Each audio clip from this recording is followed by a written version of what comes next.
for a toast to the enduring friendship between Kenya and Netherlands, to the good health and well-being of His Majesty King Willem-Alexander and Her Majesty Queen Maxima, and to the lasting partnerships and shared prosperity of our two peoples.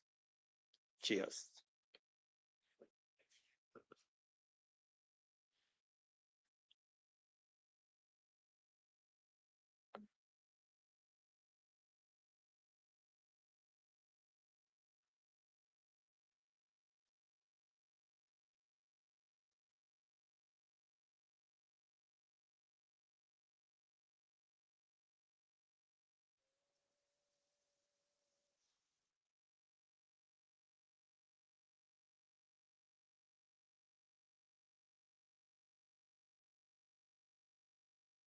Please indulge me and take your seat for a moment.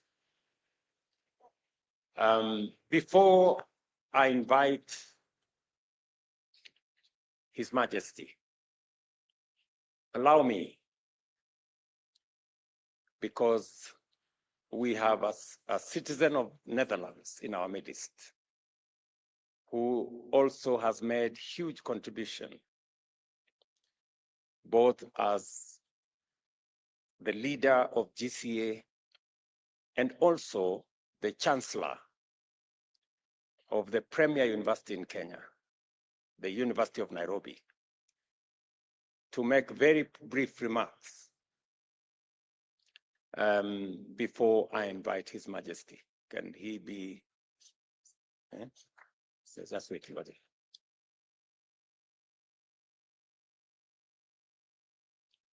The microphone. Okay.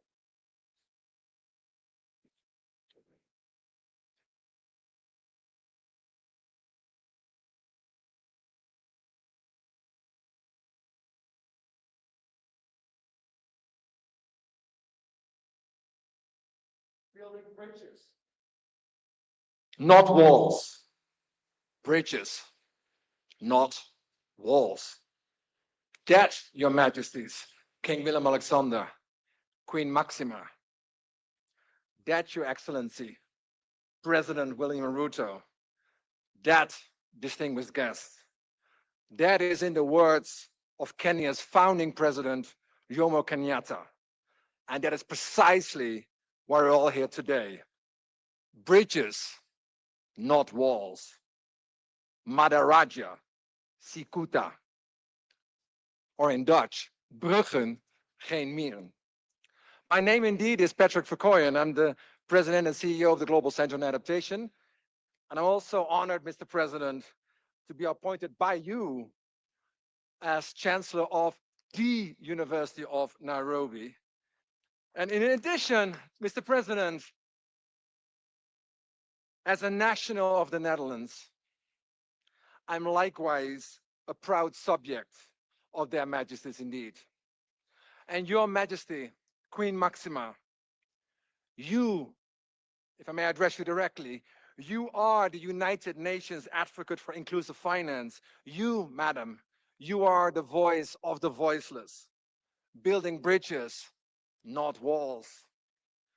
But Your Majesties, Mr. President, we know the world is heading in a very different direction right now. New world order. Trade wars escalating. Development finance slashed. Friends turned into foes overnight. And yet, we're all here. Because amid the chaos, real leadership is emerging, Mr. President. And thank you for that. And with it, real partnerships can flourish. Your Majesty the King,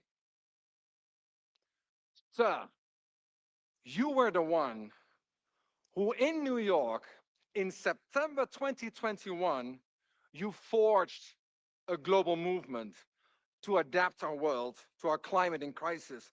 And again, Your Majesty, in record speed, you were the one who opened the largest floating office in the world, a symbol of hope that we can overcome the crisis. Mr. President, President RUTO, You came to the Netherlands. You visited this Dutch engineering miracle in Rotterdam.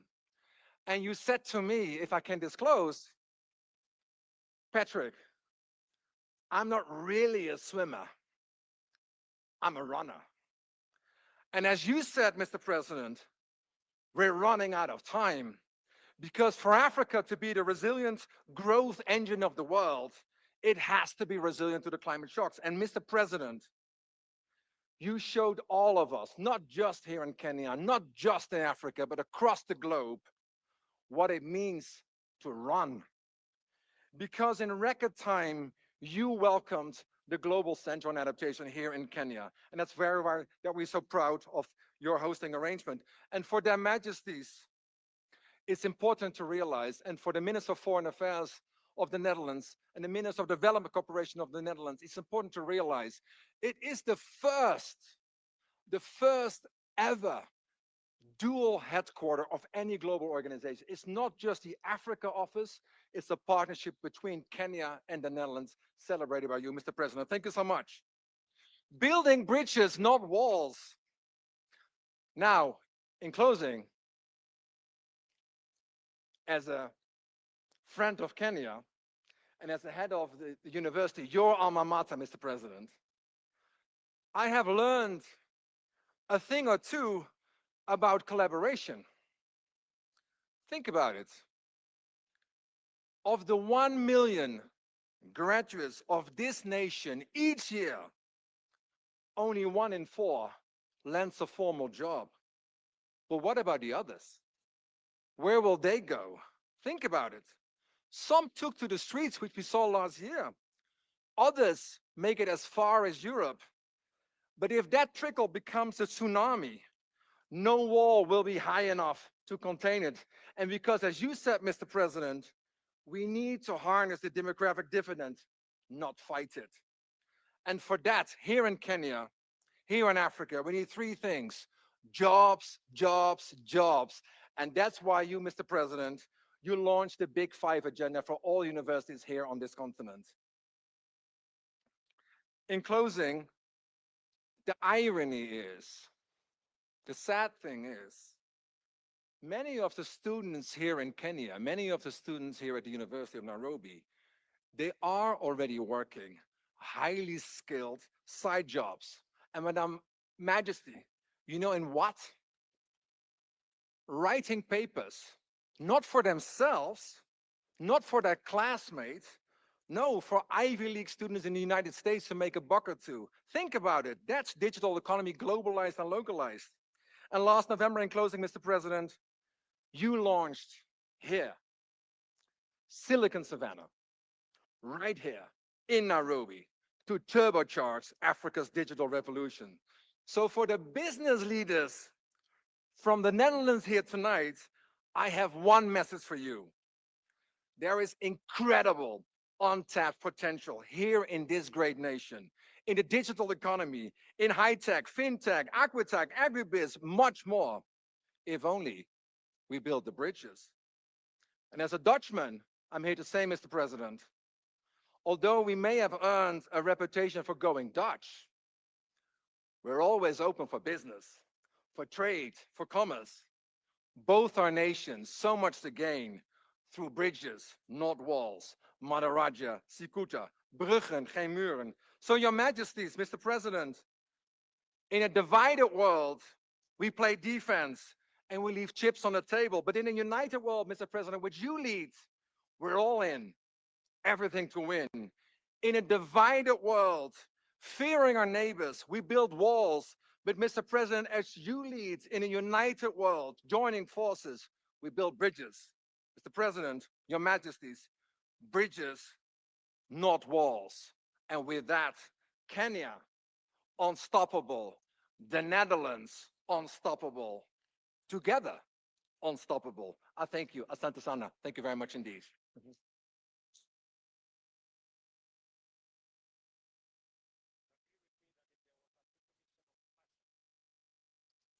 You have it right there.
Thank you very much. Now it's my humble pleasure to request His Majesty, Willem-Alexander, the King of Netherlands, to come and make his statement. Your Majesty.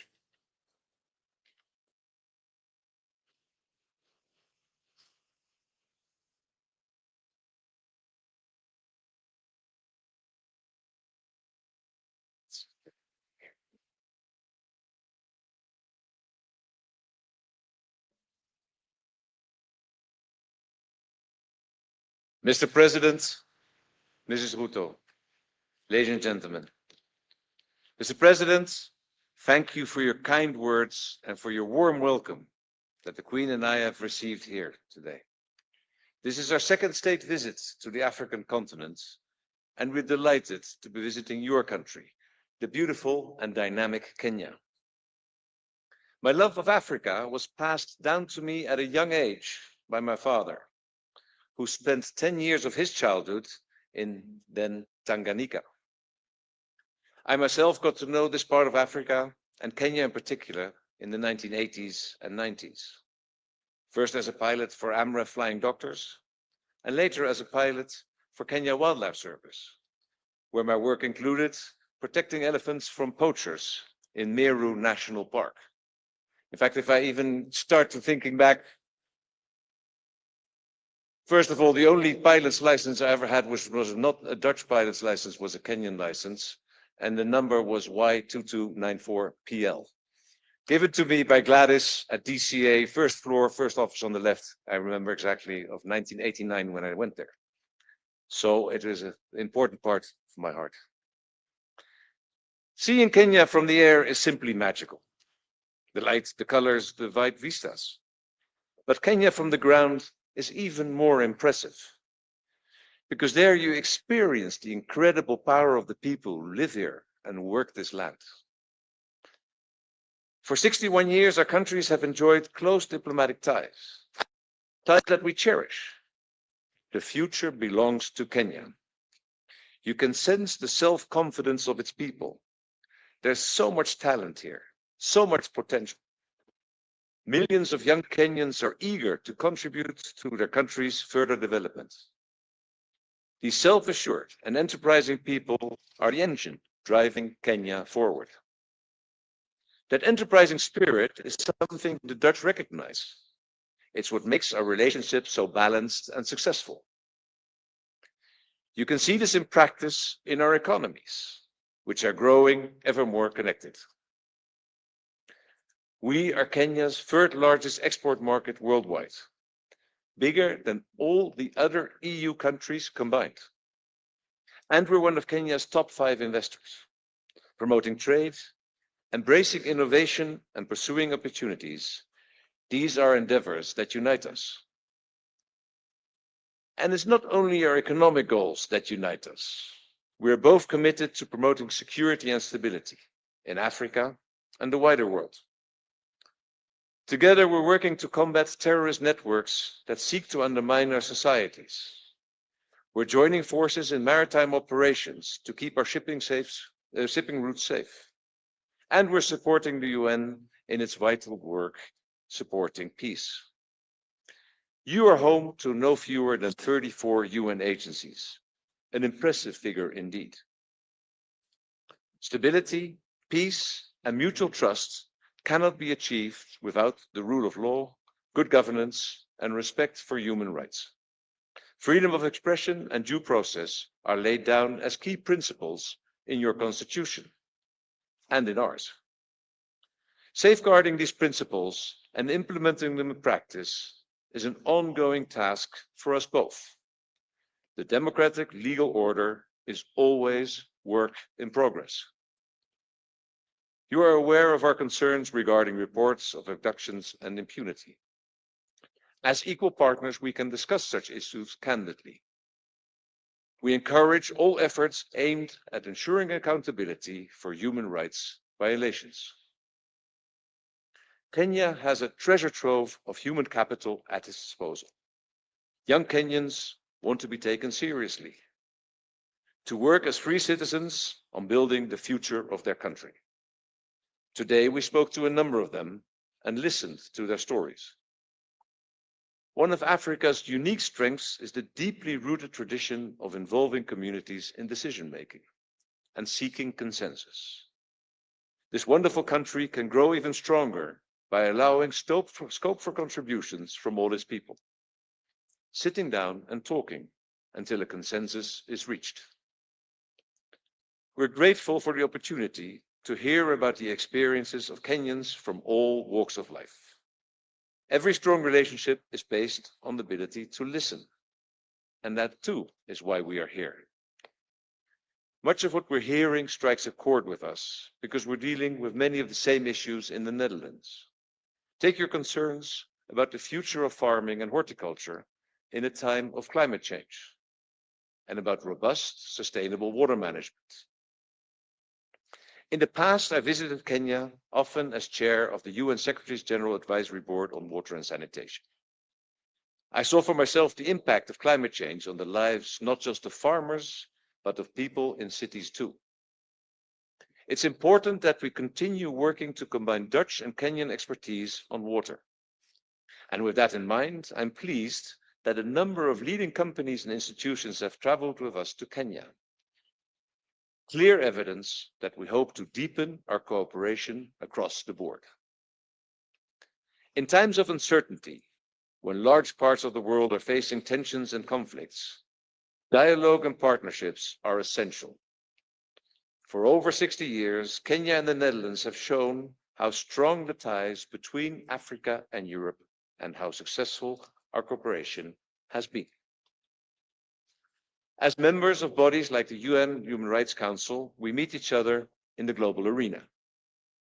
But you don't experience the magic of Kenya at conferences, however important they may be. You experience it here. The aromas, the colors, the stunning natural beauty, the vibrant city life, and above all, the incredible life force and energy with which the Kenyan people are steering this country into the future. May I ask you all to join me in raising your glass. Mr. President, Mrs. RUTO, to your good health and to the friendship between Kenya and the Netherlands. Cheers.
Welcome to the seats, and you are now invited to enjoy